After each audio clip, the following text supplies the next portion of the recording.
Okay, let's make a start. My name is Trevor Townsend from Payzaar. Delighted to be here today, and we're joined by two panelists I'm sure well known to everyone in the global payroll industry. Lisa Orton from Alto Partners, formerly from PwC, has been advising clients in the industry for an awful long time. So delighted to have Lisa with us today. So welcome, Lisa. And Wojciech Sikorski, who is joining us as well today, and global payroll architect. And we look forward to hearing some of our panelists' views today. So, look, before we get started, I have some housekeeping for the session. Delighted to take questions from everyone who has joined us today. Feel free to drop them into the Q&A button. You'll see that at the bottom of your screen.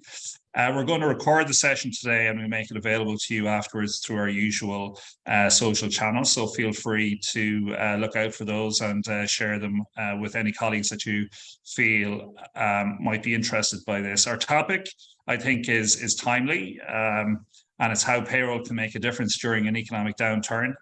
Certainly, the macroeconomic indicators are suggesting that we're in for some bumpy times ahead, and payroll will have a key role in how businesses work their way through that.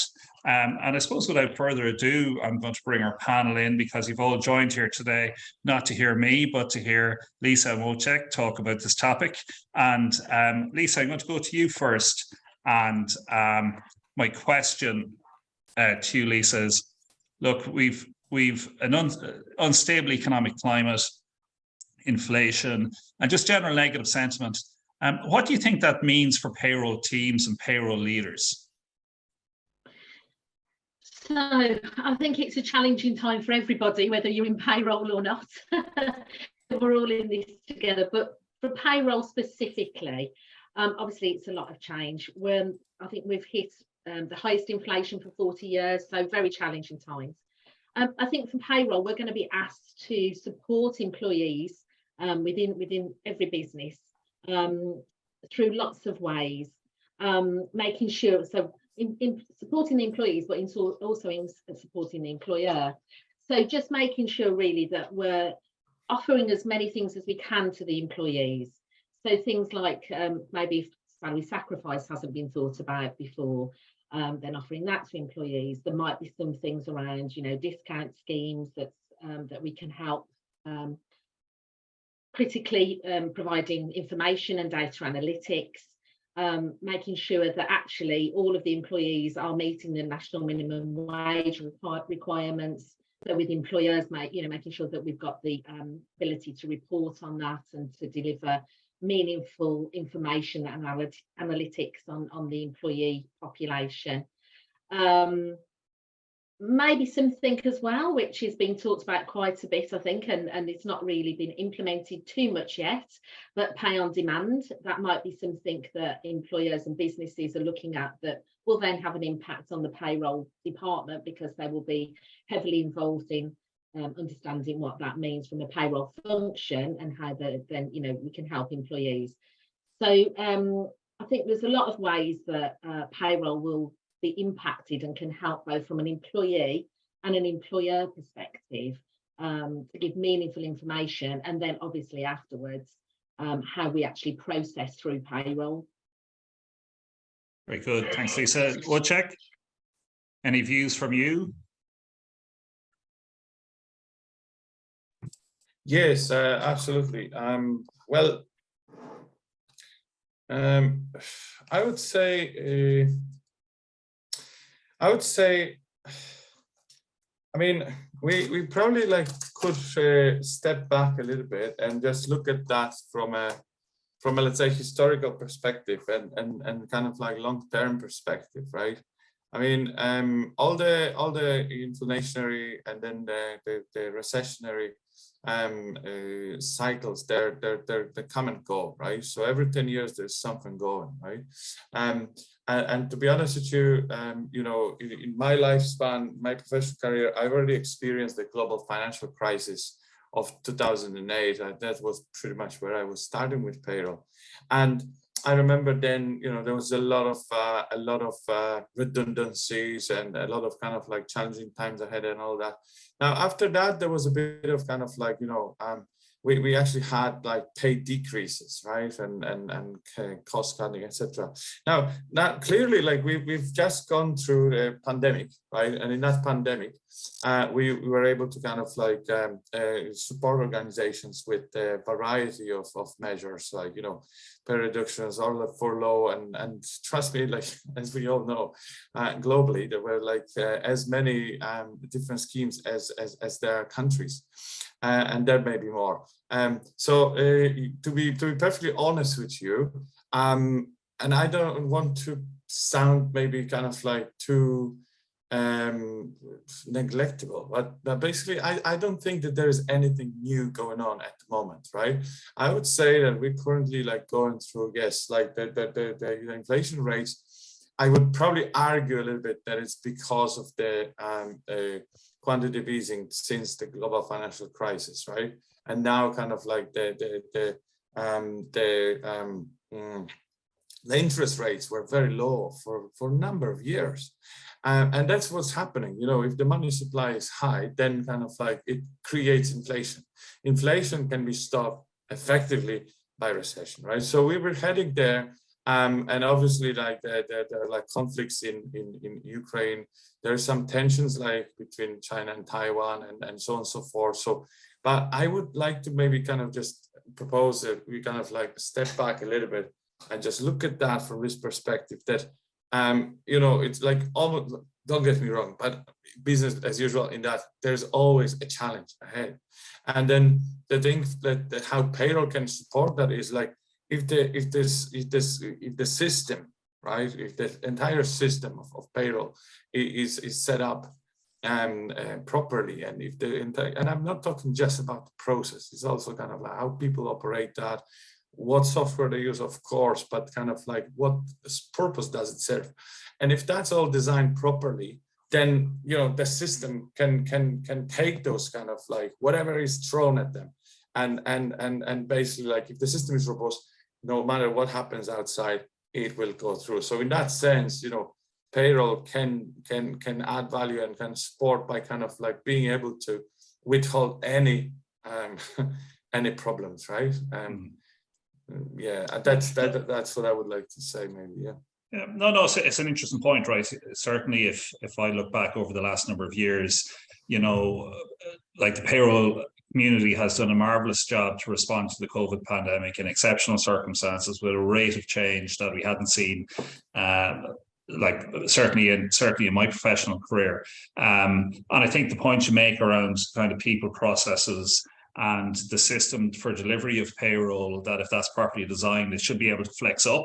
Like, we've been through an expansion cycle, but then if we need to flex down a little bit, that's, I suppose that's just part of the agility of having a solid payroll infrastructure underpinning the business. But what I would say is, you are saying that it's business as usual, and it's correct. But I suppose what we are seeing is we've come out of a long expansion period since the last, last big shakeout, the financial crisis of 2008. And we're seeing layoffs, especially in the technology sector. And I suppose some of the indicators are saying they're going to spread to the broader economy. So what do you think the challenges are going to be, managing payroll, where we've been in expansion mode for 10 to 12 years, and now pretty quickly businesses are contemplating resizing, and certainly the news coming out of the tech sector over the last number of months are showing significant cuts in employment. So I suppose the question is, if that's the new reality, we've all been used to expansion mode, how do you think our teams are going to react? How are we going to manage payroll through that? Because not everybody, I think, is going to have that well-architected payroll system. So maybe, Lisa, I might bring you in on that then. If we think about helping our teams to respond to this new reality, where maybe we're in contraction mode after a long period of expansion. Mm-hmm. So I think the thing is with payroll, we're always the last ones to leave anyway, turning the lights out. So, you know, in my past life, you know, I've been made redundant only once, fortunately, but, you know, you're the last one there dealing with the problems and the issues and the fallout from, you know, companies in decline, or just that they're reducing their workforce, reducing their costs or whatever. So I think, you know, there's a number of things I think about from a payroll perspective. One is morale. One is morale, to keep the morale going within the team. Another thing is around that morale needs to be kept up, because the workload for payroll increases during this time, because there might be more things that have to go through the payroll engine, you know, sort of if there's layoffs and that sort of thing, that additional payments that need to go through, you know, redundancy payments, severance payments. In these times, actually, payroll quite often gets more busy. So it's quite a challenging time, because also, you know, there's a side of you, the human side, that's seeing the reaction in the rest of the business. So it's a really difficult time anyway for employees. But like I say, generally, I think the work increases until it stabilizes. Also, the thing is as well, you know, payroll can be reduced, and sometimes that happens. You know, payroll teams are reduced as well to cut costs. So there's a little bit of uncertainty within the payroll team as well, when they're seeing these sort of, you know, restrictions and cost savings, etc. So, you know, payroll teams might think, okay, that's my job's on the line. Are we going to outsource? So there's a lot of uneasiness, as well as the practicalities of actually having to deal with the increased workload at this time. I think we talked about the pandemic there, and that's right, in as much as, you know, over that pandemic period, payroll was elevated, certainly, and which was great for me and the profession, if you like, because people were seeing the worth, and many employers were seeing the worth of the payroll teams. So that it's not now classed so much, I think there's still some of that thought of pressing buttons. So, you know, companies need their payroll teams, and obviously with all the news over the last couple of days with Twitter, for instance, you know, just because you're a tech company, or you know, you've got a lot of tech enabled capabilities, doesn't mean that without a payroll team you're not going to get your people paid, because you're not going to get your people paid. So yeah, so I think there's going to be a lot of challenges in a lot of different ways for the payroll function. No, indeed, it's funny. You know, I wonder what your reception would be to say, look, we're in a cost-cutting mode here. There's going to be redundancies, and you're going in to say, actually, we need some additional headcount. We need some extra help here because our workload is going up. I imagine that falls on deaf ears, Lisa. It certainly has, in my experience. Yeah, a lot. And then, but that's where then you have to manage the expectations of your team that you're dealing with, because they've got the additional workload, and still feel like they're under threat of some sort of redundancy or job loss. But also managing the expectations of the business and the employees as well. So it's a delicate balance, isn't it? Because, you know, on one hand you have the interest of the business, and there's demands on the payroll team to furnish data and to support these processes. On the other hand, the payroll team are fully aware that they're in the spotlight as well. Like, you know, trying to wear two hats there is difficult. Very difficult. Yeah. So Wojciech, if I was to put that question over to you as well. So, you know, managing payroll through challenging times, and resizing. Any particular comments you'd like to add to that?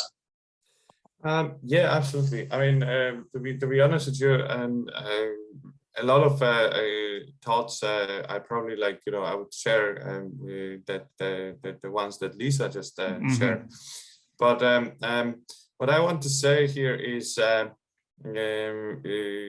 most recent employer of mine was and is in a tech industry supporting travel industry, right? So we are badly impacted by the pandemic, right? So I must say, I kind of feel like we're just getting out of a huge recessionary cycle, right? So yes, the expansionary cycle was there up until, let's say, 2019, 2020, early 2020, and then obviously pandemic, and then that's what we've been doing. We were very, very heavily impacted, right?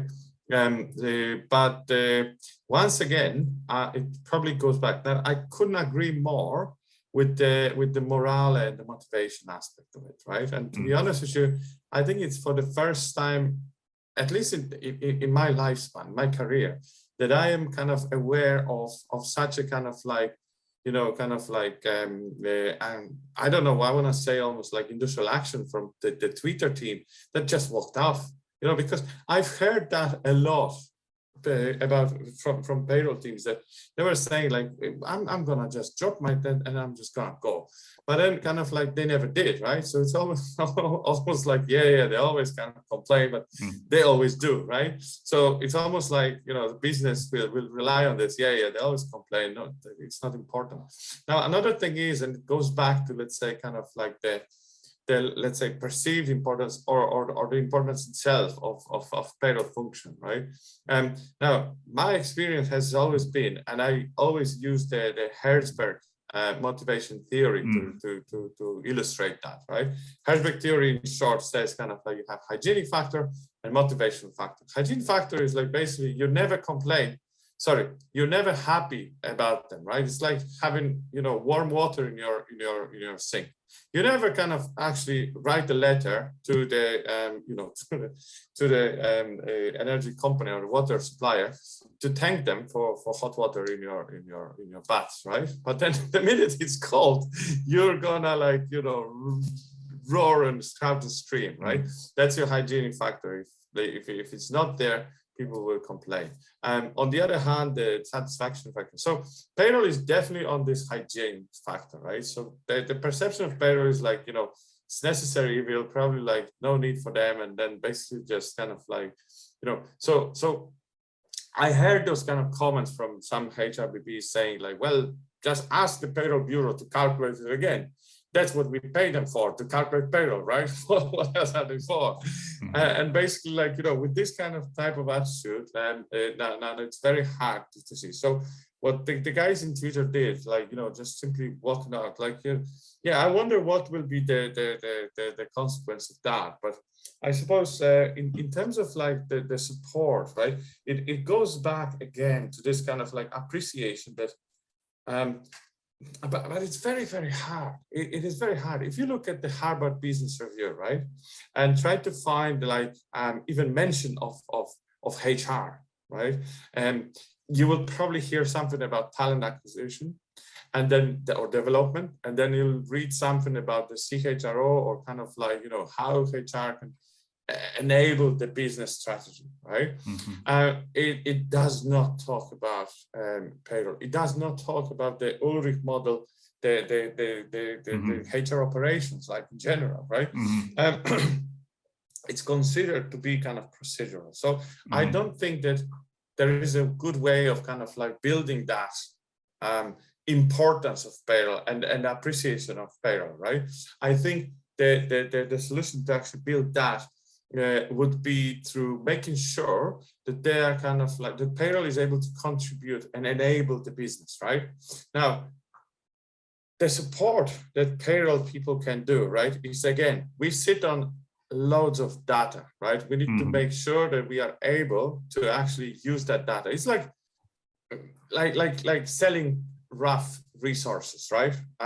If you just kind of like mine for coal and then sell coal, you're not gonna get profit. The proper profit that you're gonna get is like if you convert your coal into energy and start selling energy, or even further, like start building something using your coal, right? Now that's the thing, like in payroll, in order to be kind of like at the forefront, like we cannot just process payroll, right? I know it sounds like a bit weird, like what are payroll people doing?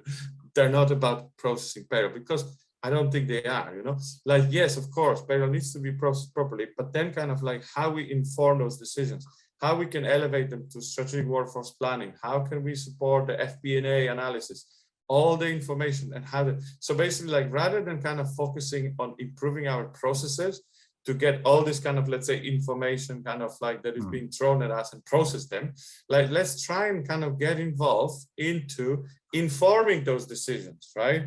By doing that, at the very minimum, payroll people will know exactly what is going to happen. You're talking to the converted on this particular topic, Yeah, no. because you know, I always use opportunities like this to say, and to be provocative, payroll is sitting on the most accurate data in the business, because every single employee has a vested interest in that data being right, and will make sure it is right. So it's the most vetted data the organization has. Yeah. It describes 70% of an organization's cost base, right?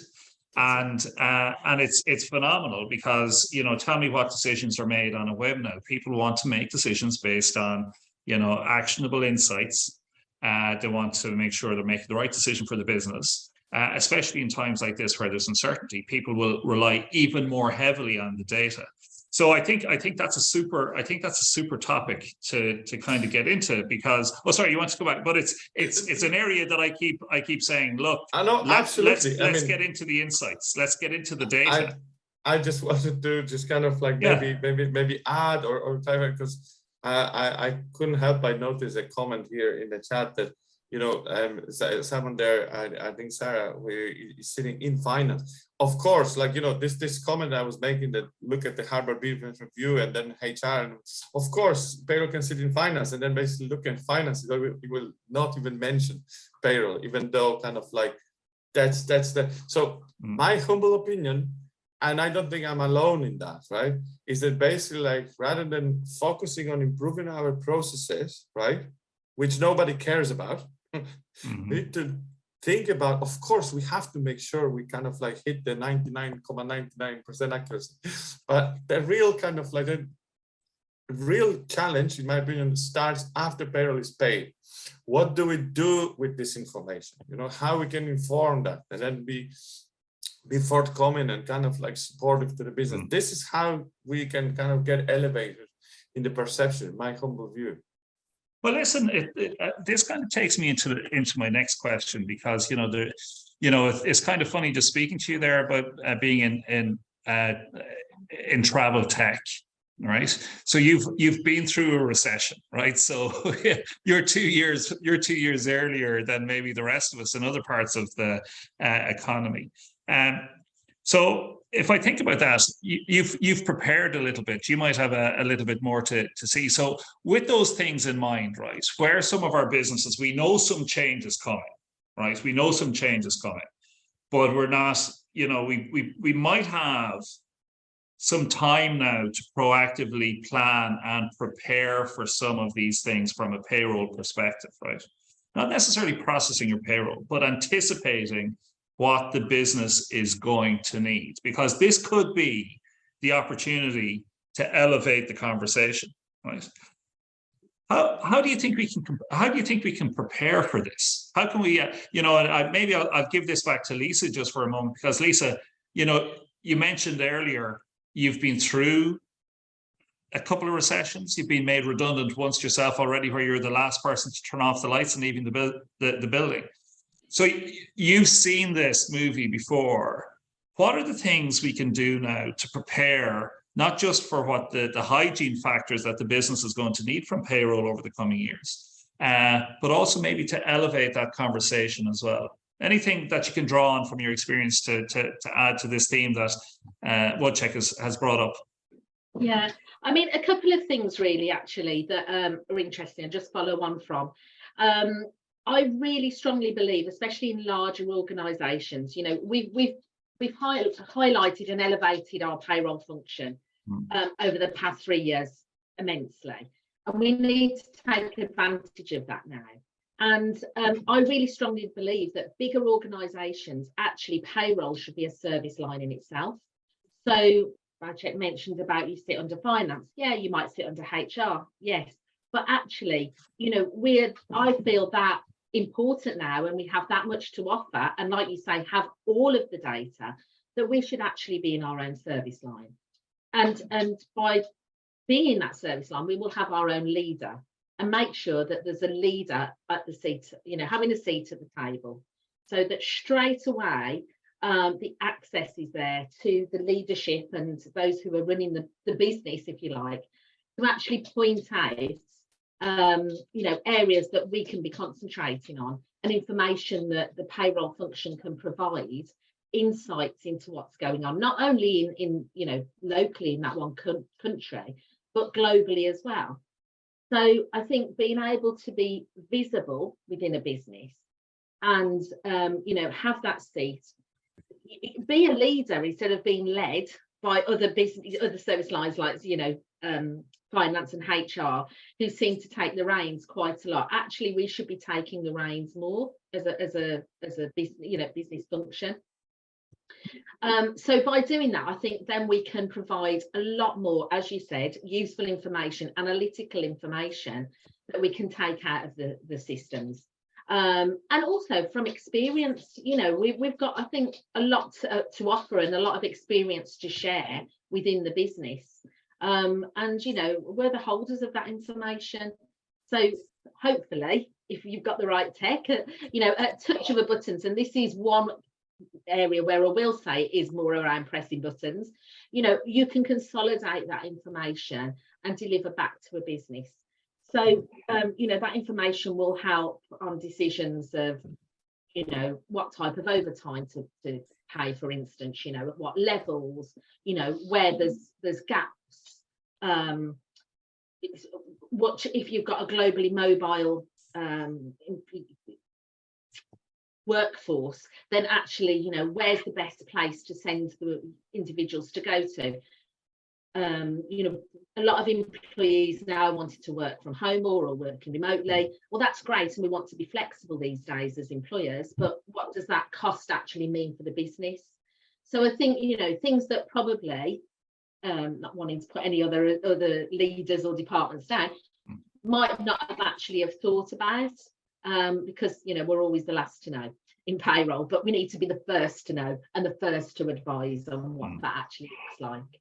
So yeah, so I think having that seat at the table and having that voice and being visible is really important in the first instance. Well, they say knowledge is power. So I just wonder then, our information is power. So we're sitting on this great information. If it's all kind of disaggregated around the business, and I'm still operating in this context that, you know, gaining budget right now might be perceived to be a tough thing to do if you want to invest a little bit to, you know, put the business in control with better data to make better decisions, especially crucial coming into, you know, a tightening economic cycle. How do you think maybe the payroll team, if they need a little bit of investment, can demonstrate that, you know, this is going to pay dividends in the short and medium term? And if I was to hand that back to you, Oczek, that, you know, in terms of you mentioned payroll architecture earlier on. Well, architecture from my perspective sometimes costs a little bit of money, takes a bit of effort, requires a bit of change. And all of these things in a tightening environment might be harder to do, but at the same time, you have a very compelling event to make them happen because the business needs this information. Yeah, so I think the answer to that is like, at the end of the day, it's all about the money, right? The bottom line. Nobody should be, and actually I very strongly believe nobody should be spending any money unless they expect a reasonable return, right? On investment. So I think, you know, maybe just go back a little bit, you know, I completely again agree with Lisa. And then, you know, this global mobility is one of the topics that I believe now kind of like is an opportunity that every single payroll leader should actually grasp and aim for to be involved in the global mobility aspect. Why? Because working from anywhere sounds great, right? On this kind of like, again, Herzberg kind of motivation and theory, like it's a great on satisfaction, right? Now, the problem is that probably not a lot of people are aware of at this point in time is that there's like one thing is the tax residency, the second one is social security residency, right? And those can vary depending on circumstances, right? So it's great to kind of say, yeah, you can work from anywhere, and then all of a sudden, 2 years time, there's a huge tax bill. Who's gonna pick it up? Now it's great if everyone has thought that through, etc. But I've had like quite a good experience on that, and since 2013, you know. So I was involved in companies that operate in various jurisdictions. So I kind of, and actually my background, my doctorate was actually in social security, and is in social security. So I know that there is a huge opportunity there to just kind of like prove it's not about just kind of words. Yeah, we in payroll can do everything we want. Prove it, like, you know, take that opportunity, get it. Yes, it will cause extra work, but it should kind of pay off, and kind of, these guys know what they're doing, right? Now, in terms of investment, right? Again, it goes back to just this, right? I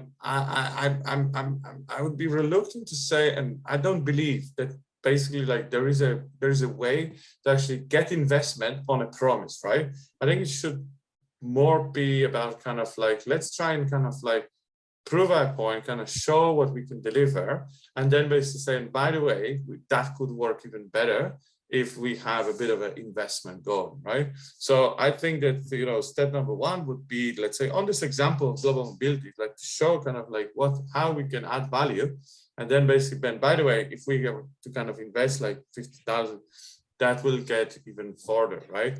And then basically like show how this can then prevent. So payroll probably cannot, you know, earn more money, right? To the business, like we're probably not going to generate revenue, but we can definitely show how we can, like, you know, prevent from additional spending, right? And this is how we could probably justify additional spend on resources by kind of like showing how we generate saving, which then contribute to bottom line. It's not as nice and sexy as kind of like being able to support and enable sales, but it definitely it contributes to the bottom line. And then yeah, but it goes back to kind of being able to really have this kind of like good connection with the top, with the C-suite, and the recognition that basically without it, things can go wrong. Again, Twitter situation and this kind of like, you know, guys kind of just walking out of the door. That could be it, although let's see how quickly they resolve it, right? And that may be kind of like just that's the yeah. No, I saw that there was a good post from the Global Payroll Association earlier on today about the Twitter situation, and a few things kind of sprung to mind, which is, you know, I don't know for sure, but I'm sure there's outsourcing somewhere in the mix in the payroll delivery for Twitter. But, you know, the outsourcer needs someone in-house to be able to feed their outsourcing model. And things fall apart pretty quickly if you don't protect your payroll team. And, you know, it's funny. Like I think you mentioned it yourself earlier, that all through the pandemic and different financial crises that we've experienced along the way, we've seen payroll teams flex and do an incredible job. But obviously, in this particular case, you know, the flex and snapped because they weren't being treated properly. You know, so it's certainly an interesting case, and the issue seems to be that a number of employees around Europe, you know, are still waiting to get paid. You know, yeah, so I mean, absolutely. And you know, that's sorry. So No, that's go ahead. that. I mean, for me, as a you know, a payroll person, a payroll professional for 30 years, that must have took a lot, because, you know, we've been through a hell of a lot as a profession of different things. And, you know, we're very, very resilient as a group of people, I think, and we have to be. And, you know, I can hand on heart say every payroll professional I've come into contact with is passionate about it. They're very dedicated. They would never walk away of an evening knowing that somebody's got to get paid or whatever. So there must have been some really strong feelings going around at that time for the payroll team to actually do that. Yeah. No, I think there's lessons to be learned, and I think payroll now will be and maybe back to the point you made, we'll check about, you know, demonstrating the cost and investment and whatnot. I think payroll is going to be hitting a lot of companies' risk registers to understand how do they mitigate risk around their payroll teams after what they've seen. So listen, maybe take us back to the topic here for a moment. So we're talking about preparations and how we can flex to the business's needs during, let's say, an economic downturn. Where do you see technology fitting into that to support the payroll team and support that flexibility that we've been discussing is synonymous with payroll but required in a downturn? Wojciech, maybe if you want to have a go at that one. Yeah, absolutely. I mean, once again, I think, you know, kind of like, I understand that today's topic is the economic downturn, but I would like to just kind of say that, you know, it's not business as usual per se. It's more like kind of like it's to be expected, right? And basically, I believe that it's not so much about this particular crisis, but it's kind of in general. In order for us as payroll professionals to kind of grow and to be more recognized, etc., we need to kind of like, you know, detach ourselves from the process itself, right? And really focus on how we can add value to the business, right? To the bottom line. And then basically, in my humble view, you know, all the processes that can be automated needs to be automated. Every single little thing that is done manually, to the extent possible, but with good technology, I believe that more and more is possible. And if not, then new technology needs to be built.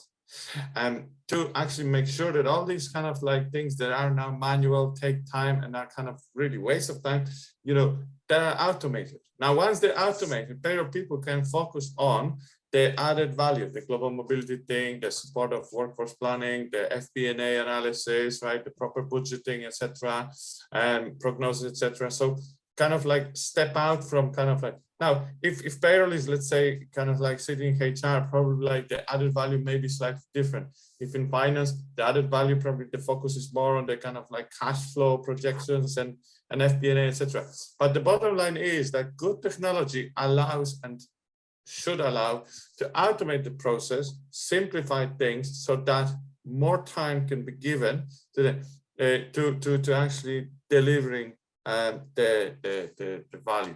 I think technology is the key here. It's key. Lisa, any views from you on this? So I think technology is as how can I put this? Technology plays a massive part in this, obviously, and like I said earlier about touching buttons, you know, hopefully you can bring all that together. One thing I will say is we, in a lot of organisations, they don't even realise what powers they've got at the fingertips. So, you know, I would say to make sure that the systems and the technology that's out there, that actually every payroll team knows exactly the capabilities of it and how best to use it. Because in my view, you know, so working in the consulting area, I guess, you know, we see a lot of clients come to us and say, oh, our technology is rubbish or whatever, and it's not working. And, you know, we go and have a look and we actually see that it's really quite good, but perhaps they're just not using it to the best of the ability. So I think once, you know, all the teams know how to use a piece of technology, or it needs setting up in a different way, then it's a very, very powerful tool. And especially coming back to this global aspect, you know, payroll isn't just localized these days, you know, and Wojciech says, you know, as payroll people and as payroll leaders, we've got to be very, very aware that there's implications globally for all starters, you know, wherever they are in the world.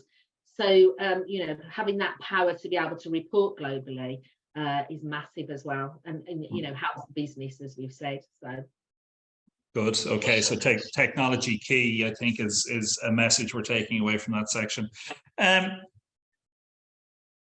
A colleague of mine, Owen Fleming, has a great phrase: "Never waste a good crisis." Right?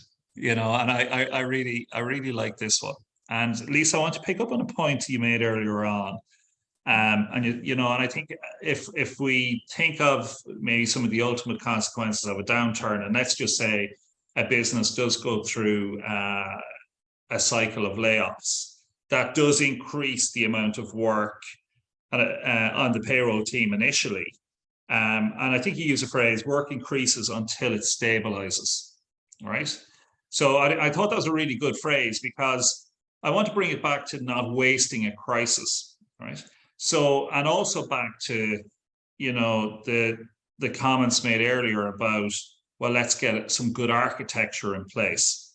And I think, you know, while we think about downturn, and, you know, there's the human consequence of all of this, which we mentioned earlier as well.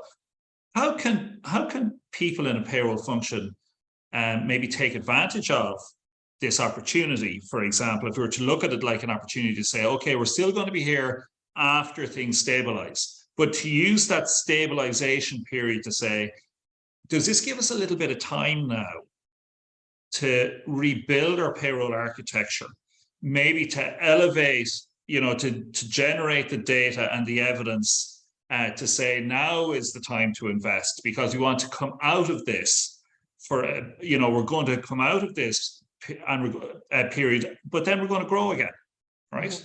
So it's the business cycle is a wave cycle. So there's a few different thoughts I'm pulling around there. So I suppose the key one then, the key question is, once we hit that stabilization period, what do you think payroll can do to rebuild itself? And do you think that gives us a bit of spare capacity to invest in building the payroll system of the future for our businesses? Mm. And you're absolutely right. So when we're going through a time of crisis, you know, payroll cannot see the wood for the trees, and it's just heads down. There is no, you know, I've been in businesses where, you know, people will say, we're really busy, we can't, you know, I need more resources, I need something. And or we get, well, you know, we'll get you somebody, I don't know, from the warehouse to help you out for the afternoon or something. And, you know, totally missing the point that you can't just take anybody off the street to run a payroll, you know, and train them up within a day or something.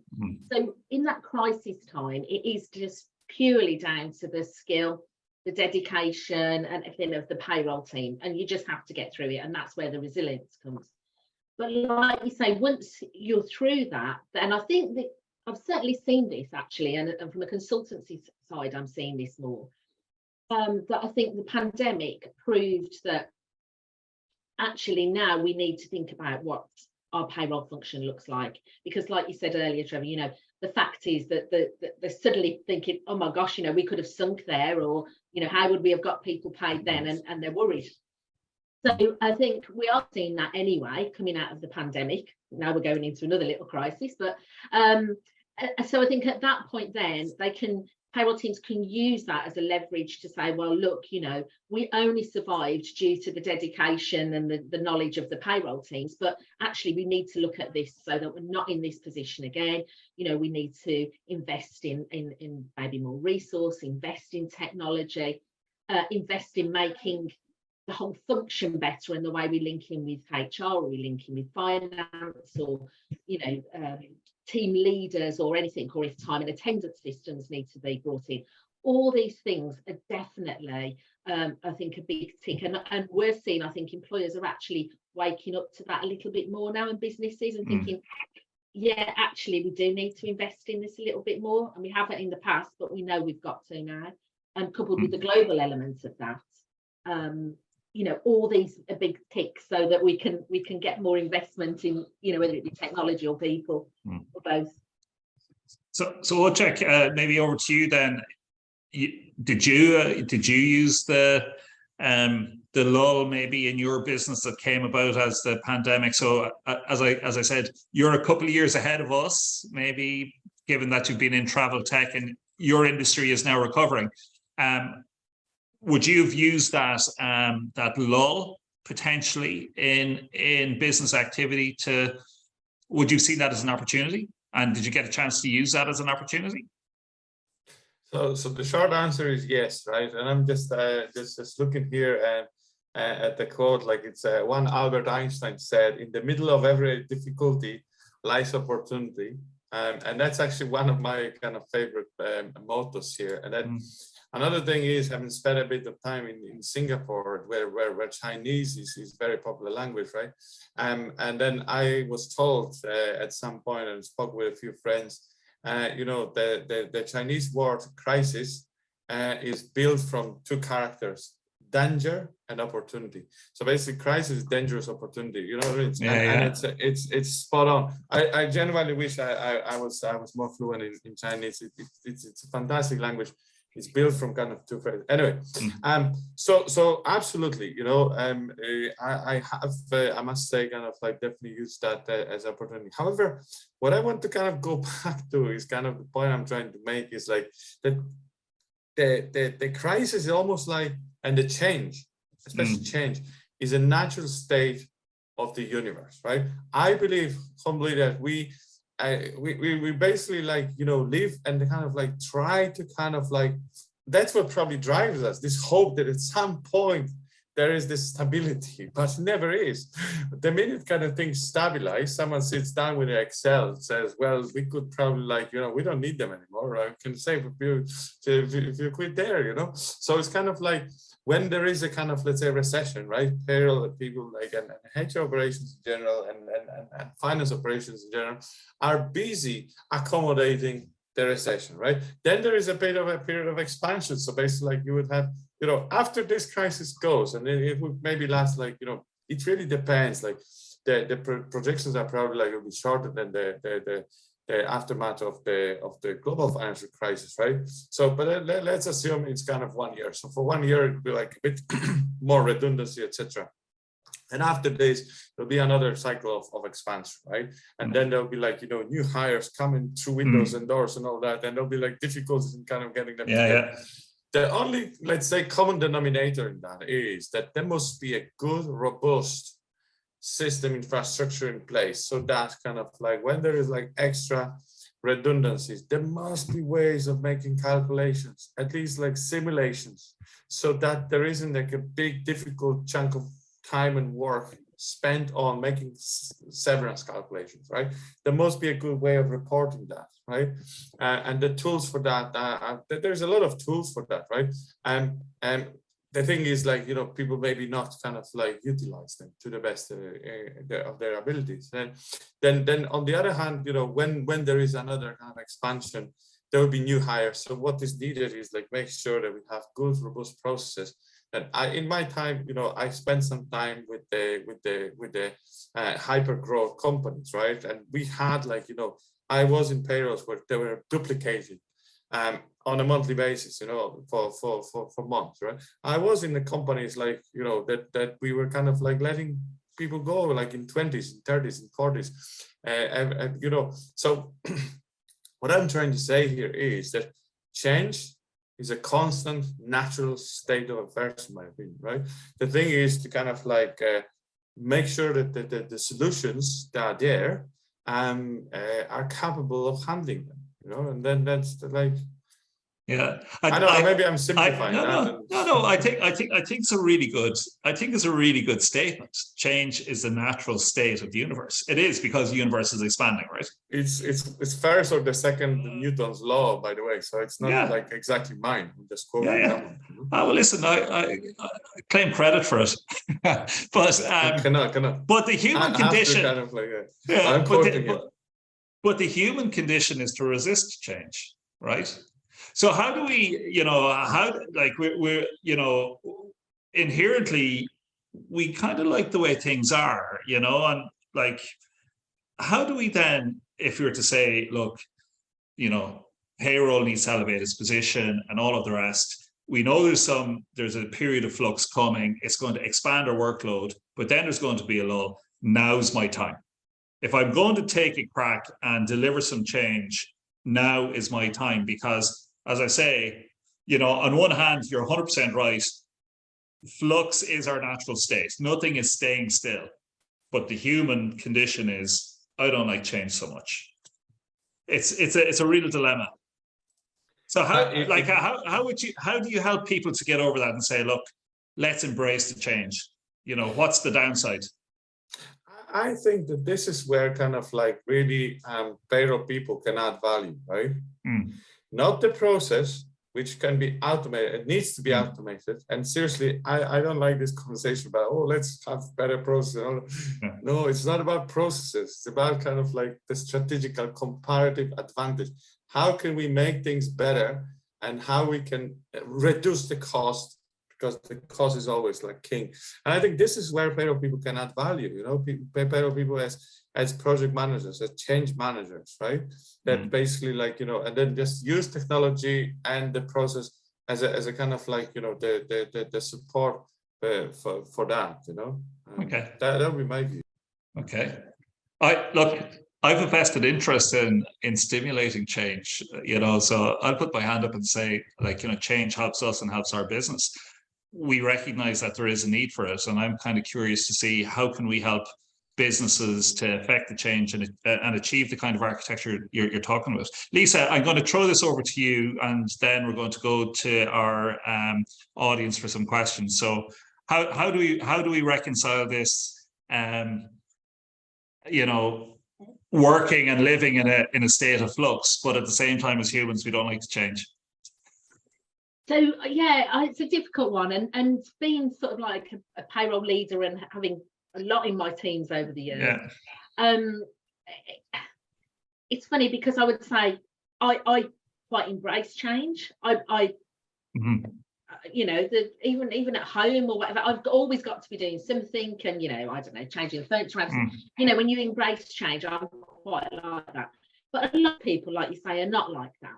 So, and you can't actually, I don't think, change somebody the way they are. They're either like that or they're not. But what I would say is make use of the people that embrace the change.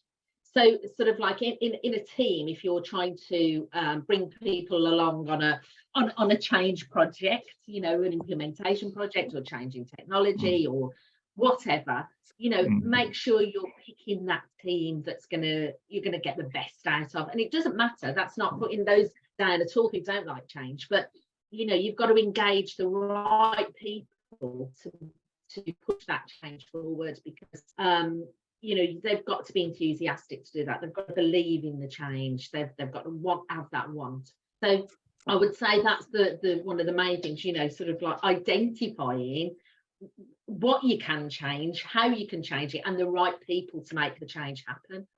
One of the things I will just say, just listening to that there as well, the conversation there as well, you know, when we help clients, for instance, look for new vendors or something like that, and when they've got their tick list, you know, compliance and processes and all that are high on their need and want list.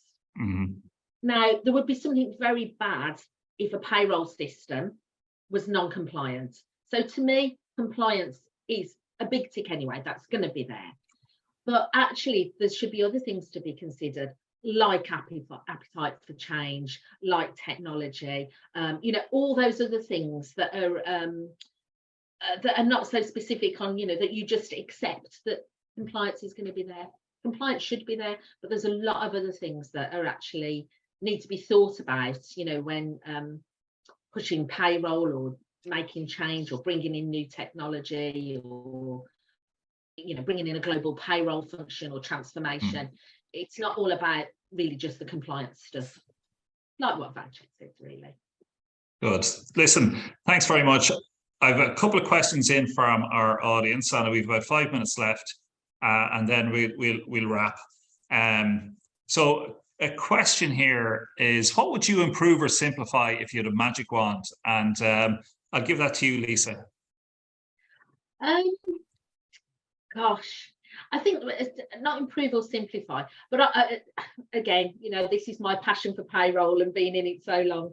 You know, I'd like people to value what the payroll team do and sort of what they go through every day, every hour, and the challenges that we have. So I'd really love, if I could change anything, for people to just see that for what it is. That would be my biggest wish.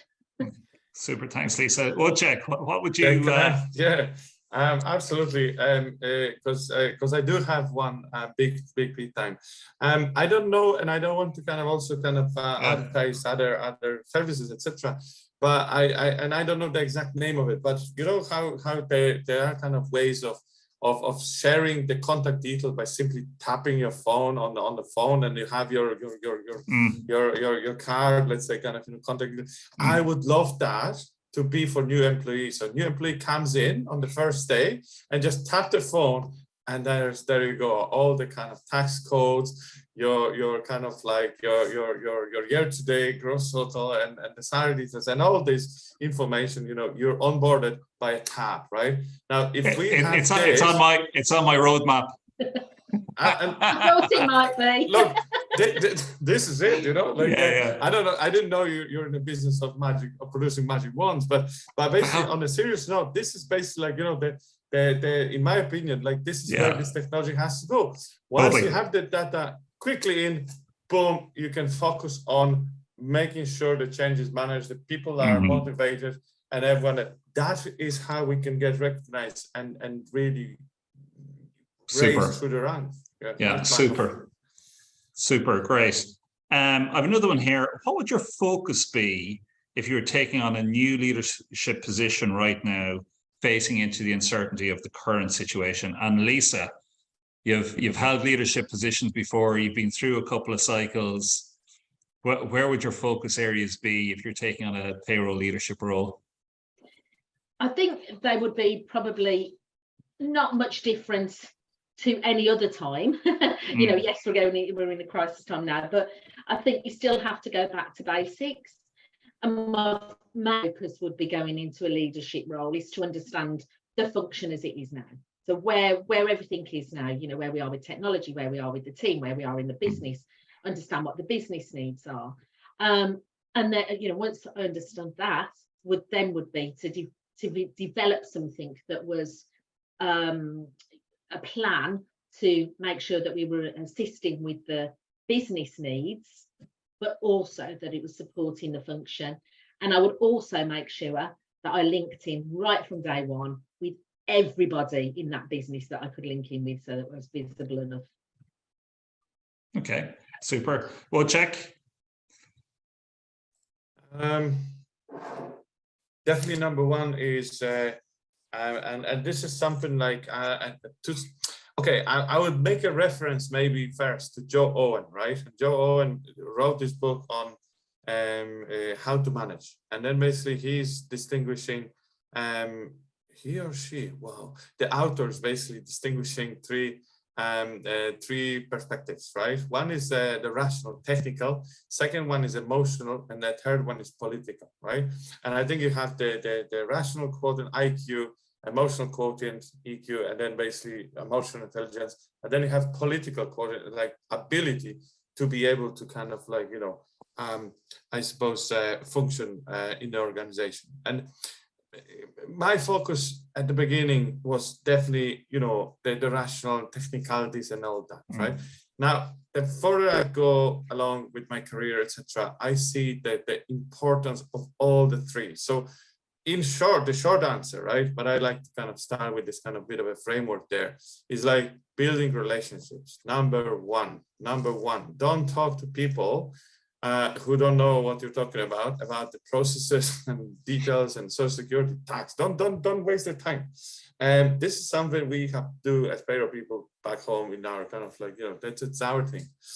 Just kind of like get to know people, build the trust.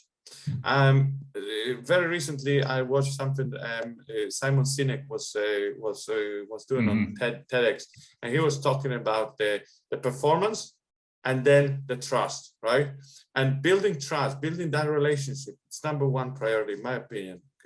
You know, so to begin with, build the reliability, right? Build the trust, and then based from there, you know, people hire in general terms, you know, specialists, because they know what they're doing, right? So I wouldn't be concerned about kind of like the you know, the practicalities of it, but then focus should be probably on building that good strong relationship, and then basically, you know, move from there, I suppose. Yeah. Brilliant. Listen, I'm conscious of everyone's time. I'd like to say a big thank you from Payzaar and from our audience to Lisa and Wojciech for very insightful, very open, and a super conversation today. I'd like to thank our audience for attending, and just a reminder that we'll post this online in the coming days. So feel free to share and feel free to look back. So thanks everybody, and have a great evening. Thank you. Bye, everyone. Thank you very much.